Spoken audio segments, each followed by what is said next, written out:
Okay, so with this jet video, let's detach the audio. Let's drop it down there. Delete that straight away so it's not annoying. And now what we want to do is to find the sections on this video where there's a jet flying in here, and then there's another section where a jet flies in this way, and that'll look fine on our video. So just scrub through here until we find it. Oh, I must have gone past it.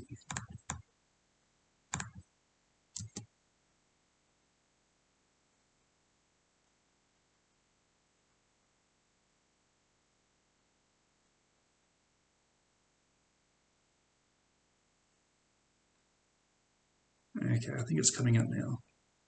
There we are. So again, just use the arrow keys just to go back frame by frame and split it. And let it play until the jet disappears. And just make sure that that track is selected when you split it. Split. So that's one section. Let's just delete that bit that we don't need. We'll move this down here. And press play. And again, wait till the jet disappears. Use the arrow keys to go back frame by frame. And split. Select the end bit. So now we have two small sections of jets flying across the screen. So what we'll do is get rid of the green screen. Now, if you've got two videos like this that are separated, instead of applying the effect to both individually, you're supposed to be able to just click on the video track itself and apply the filter to the video track. By doing that, it's meant to affect everything that's in the track. So let's give that a go. Filters is selected, press plus, chroma, okay, and that's worked really well just in its default settings. So there's the jet flying off into the distance. And let's just check that the other one is also done properly. Now for some reason, let's just move them both a little bit closer to the start.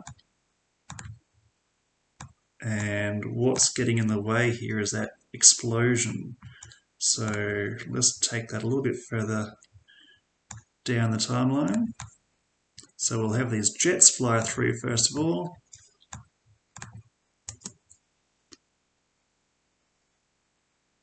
There's one jet.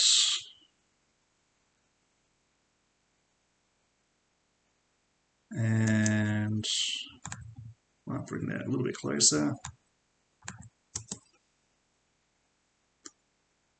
And there's the other jet. So we can see, because we've got so many videos playing at the same time, my laptop's actually getting a little bit laggy. So what you should make sure you do is constantly save it, just in case the program crashes, because you don't want to lose any of that hard work. So we've got two video tracks here, two videos of the jets. Let's add another video track above that, so Control I, and we're going to copy these. So I'm going to click on the first one, Control C for copy, select video track 8, Control V to paste, and I'm just going to move it slightly down the video, down the timeline, and we'll just see if that filter has also been applied. So the filter hasn't been applied, so let's just copy this one, Control C, go up here, select the video track, Control V, And then let's apply the chroma key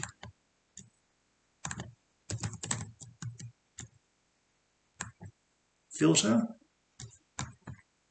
Okay, let's see how that looks. So we've got one jet flying, followed by the other jet. That looks alright.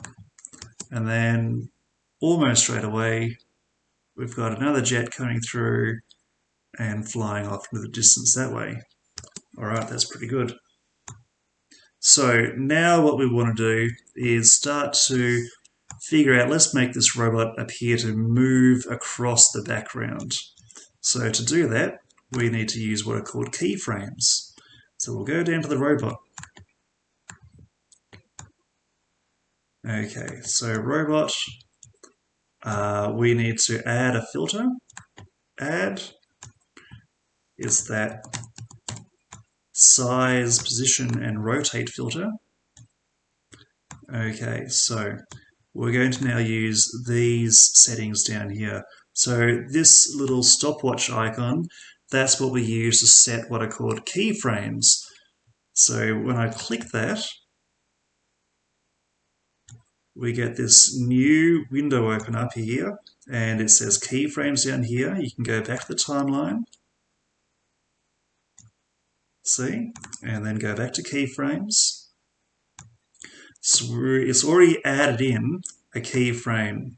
So I'm going to drag that down here. So what that tells the program is that at this point in the timeline, the robot is in this position.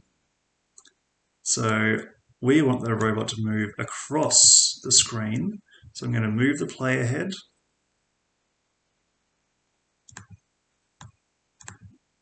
Down here somewhere. And we're going to say by that point of the timeline, I'm just going to drag the robot across, maybe about there. And then that's where the robot will be by that point in the timeline. Now, I think I just saw as well, near the end of that robot track, there's a little bit of trimming that we need to do. We'll do that later. Okay, so let's just check that. So what we should be able to see is when we play through that now, it appears like the robot is moving across, and because the robot's animated a little bit, it actually looks all right. It looks like he's walking across. So, of course, if you drag that second keyframe marker closer, the robot will walk even faster. So we want the robot to get maybe about there, and that's where we're going to drop the bomb on the robot. Okay, so the robot's going to get there. Actually, I might just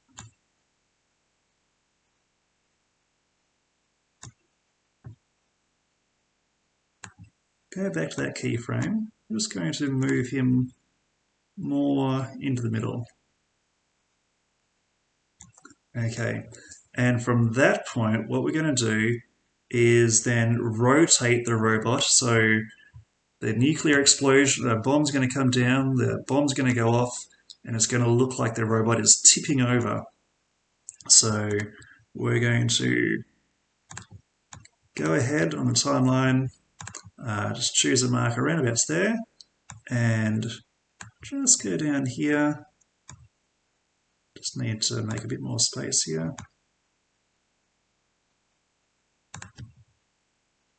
Rotate.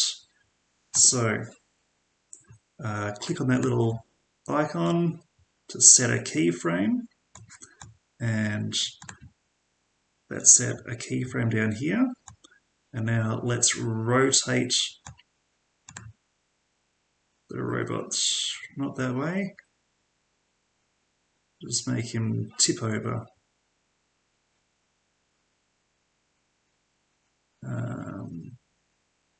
Tip over like that. And we might also add another keyframe here.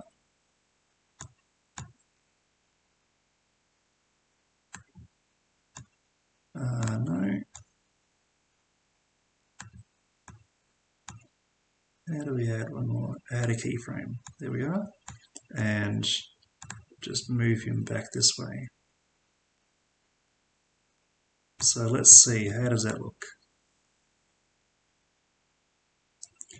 No, that didn't work. So what we want to do is add another keyframe back here at the start and click reset. So I think that's where we went wrong. Again, here, add another keyframe, click that reset, there we go. And so now it looks like he's tipping over. Alright, so now what we need to do, go back to the timeline. I'm going to save it again, Control S for save. And we're going to line up that bomb. Okay, so let's see if we can get that lined up. We want the robot to be tipping over when the bomb explodes. So it's tipping over a little bit too soon there.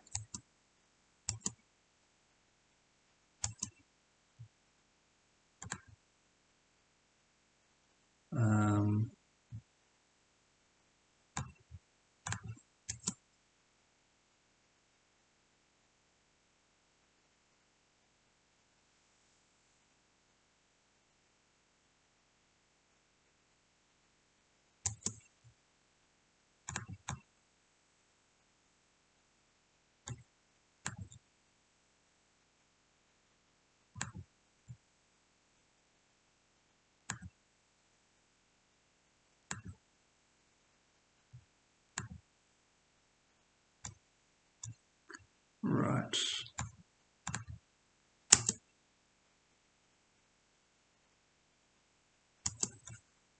So I think what we want to do is just move that backwards a bit. It's a little bit of fiddling around here to get this all right. So there, that's when the bomb explodes. So we want that point to be where the robot falls over.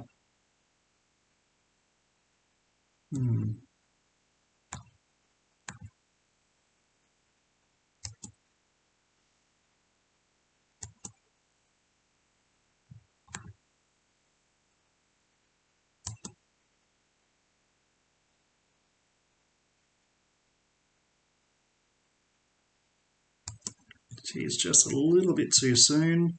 So we need to make this happen a little bit earlier.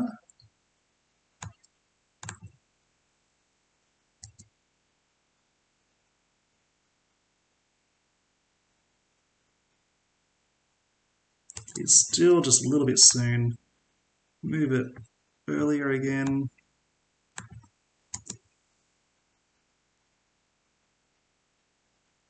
There we go. That's pretty good. Okay, excellent. So that's the basic part of the video done. So now what we can do is start to trim. So we can see that nuclear explosion goes off and it kind of sends the sky dark, which is kind of good. So then what we can do is we don't need much else beyond that. So let's bring all the video tracks back to around about the point where the video of the explosion ends.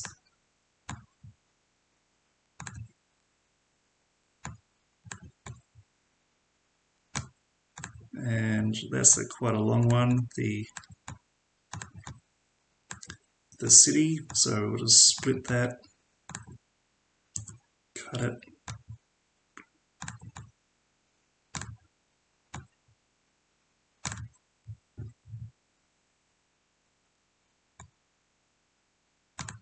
Okay, so now what we can do is actually fade out this city. Let's start by fading out the city. If you hover just in the top corner here, you can see a little black circle up here. click on that and drag it across, and you'll get a fade out effect. So we're going to have the city fading out. And as the city fades out, we can see the other video tracks. So let's also fade out the robot, fade out the sky, and you can fiddle around with how much each one should fade out. Then I might have the fire, especially the fire in the foreground, fading out last.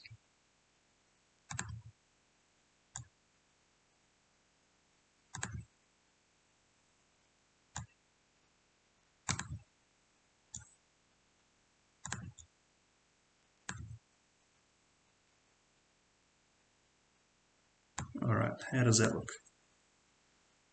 So press play.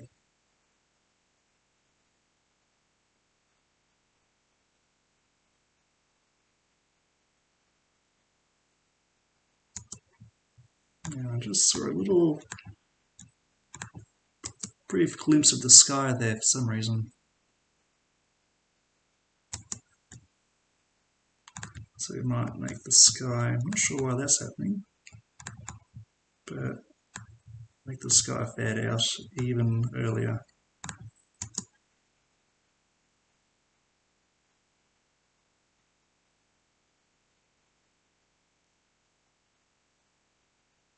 Alright, that might solve itself in the final export and render. So save that. Now what we've got is some audio that we can put in there. Let's go to the playlist. We've got nice crowd panic noise, so drop that down. We're not going to need the entire lot. And because it's playing with lots of video tracks at the same time, it's going to be very laggy. So I'm just going to put the play ahead around about there, split it, delete. Okay, and the fade out works the same way. We can just fade out the end of that audio track.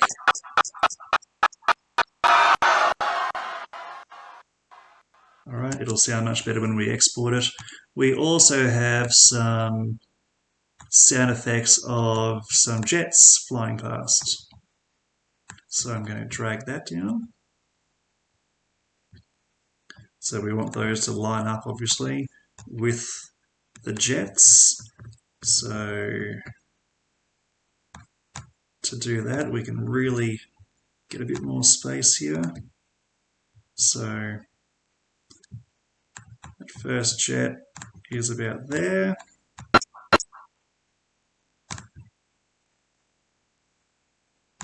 So I might have that sound effect there.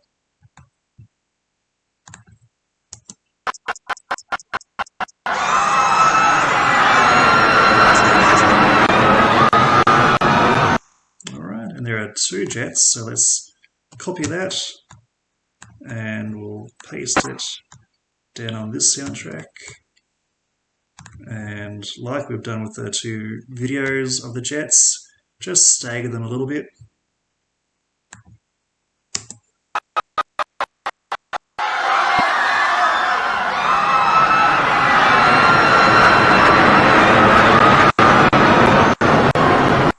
Alright, that's pretty good. And find when the next jet appears on the other side. It's there. So go back to that video track, and it looks like they're pretty much at the same time. So I'm going to go, just give it a little bit more space there. Control V. Should have put that sound effect down there. That's okay, I'll just drag it down there. And drag it down there again.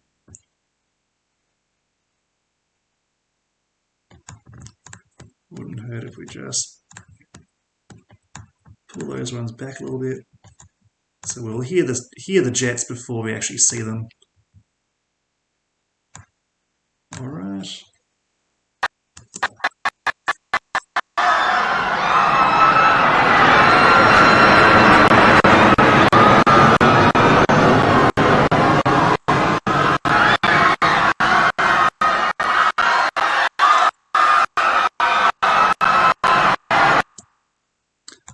All right.